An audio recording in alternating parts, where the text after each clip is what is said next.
Kilimanjaro, hakuna matata.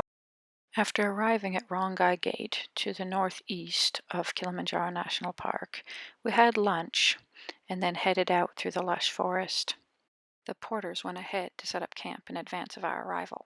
The pace set seemed excruciatingly slow this first day. However, I came to appreciate it at higher elevations.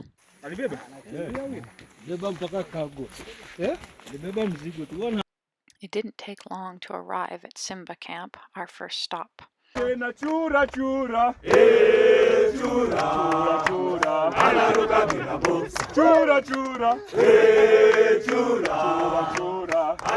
Day 2 saw us above the cloud level. We started off walking through moorland. Scrubby trees and bright flowers dotting the path. The peak of the mountain always looming out of reach.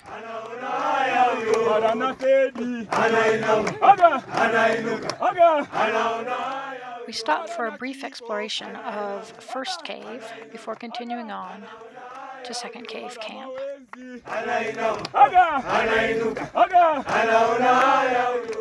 These caves are formed either as lava tubes or places where gases expanded, stretching the gaps between the rock layers.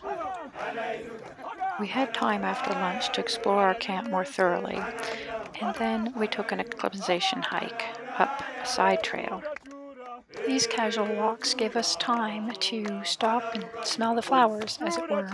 We discovered a relative of the pineapple and more caves. There's moisture trickling out of some of these caves, and the walls and ceilings are lined with the mineral salts that attract the animals. That day was Annika's birthday, and in the evening we celebrated.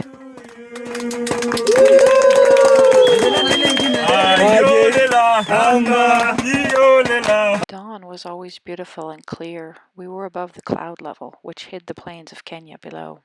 Every day we were fed far more food than we could possibly eat. Kilimanjaro is a dormant volcano. Its main crater, Kibo, still emits sulfurous gases. To the southeast rises the Mwanzi Peak, an extinct cone from an earlier eruption.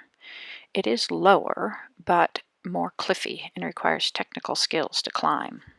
Day 3 was a very short walk.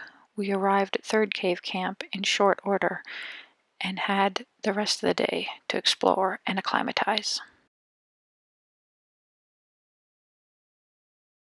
We explored third cave itself. Signs were posted indicating that caves were forbidden to sleep in. This is because, in the past, guides and porters would sleep in the caves rather than erecting tents. Unfortunately, it's hard to heat an open cave of this nature, and some actually died of exposure in the cold night. The nights were indeed cold. The skies were clear, and the stars and planets shone bright, as did the lights on the plain of Kenya below. Tuyafanye yetu, watajua wenyewe. Kenya, sisi ni Wainduru, tumetoka Kili, tuko hapa Horombo, tutajua wenyewe. Kenya, huyu ndio Kei, tuko Kilimanjaro, tunafanya yetu, tutajua wenyewe.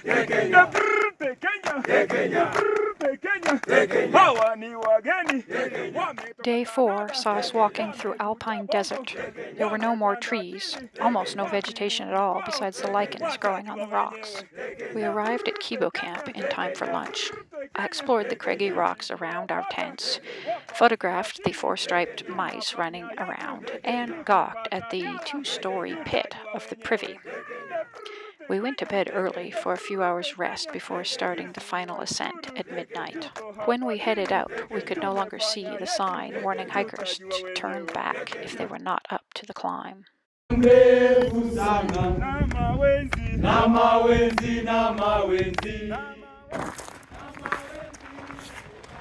Jambo. What's down? On the way to the summit, hakuna matata. Hakuna matata. Ewe nyoka, mbona walizunguka?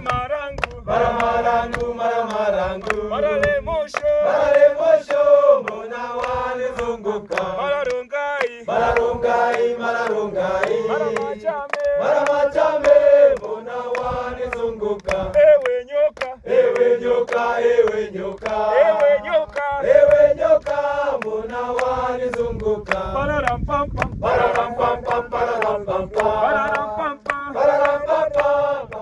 We walked at barely 1 kilometer an hour, but pole pole, slow and steady, wins the race. We were able to keep plodding along and got there faster than if we'd tried to walk quickly and exhausted ourselves. Na jambo, jambo bwana, habari gani? Nzuri sana. Wageni, wageni, wakaribishwa. Wapi? Kilimanjaro, hakuna matata. Tulianza Rongai, hakuna matata. Tukalala na Simba, hakuna matata. Tukalala Sekandi, hakuna matata. Tukaenda na Thedi, hakuna matata. Tukaenda na Kibo, hakuna matata. Tukafika Uhuru. It was freezing up there, so we didn't stay long. Now that I could see what we'd climbed up in the dark, I was just as glad I'd made the climb with only the view of the feet in front of me. Take this video. It was a long way down, hot in our layers as the sun rose higher, and our choice of descent was either the arduous switchbacks we'd come up or a slip and slide through scree slopes. Everyone was feeling the effects of the altitude. Back at camp, we had a brief rest and a lunch nobody felt much like eating. Then we had to head another 10 kilometers down through the saddle between Mawenzi and Kibo Peaks to our final campsite. Because some of our guides and porters would be taking off right when we got to the bottom of the mountain or somewhere on the ride home, we did our final goodbyes in the morning before we left our last campsite. Hakuna matata. Ache tukaone wenyewe. Kama kazi tumemaliza. Kama kazi tumemaliza. Kiroho tena safi. Kiroho tena. Chura chura. Chura. Chura chura. Anaruka bila box. Ukimuona anainama. Aga. Anainuka. Aga. Anaona haya. Ukimuona anainama. Aga. Anainuka. Aga. Anaona haya. A small poem that kind of gives us the feelings and ideas what we thought of after having this wonderful experience. So this is actually to you all. When trip is over and we have to part, we have to find words that come from the heart. You were the good shepherds, and we your sheep. You guarded and fed us and wished us good sleep. You chose the campsites and arranged the tents without disruption from snoring, I apologize, and scents. You taught us Swahili and names of wild flowers. Asante, we know Gurunjingi, that means strong powers. You trained and prepared us for mountain to climb. We scrambled our powers and of muscles and mind. Your pace was steady to a tune you could find. You sang away with Tanzanian flair, the headaches, the vomits, cold feet when breathing thin air. You fed us with care. You fed us to core. You fed with calories so we could take no more. The thirst is then strong. So thanks for your kindness, also in this respect.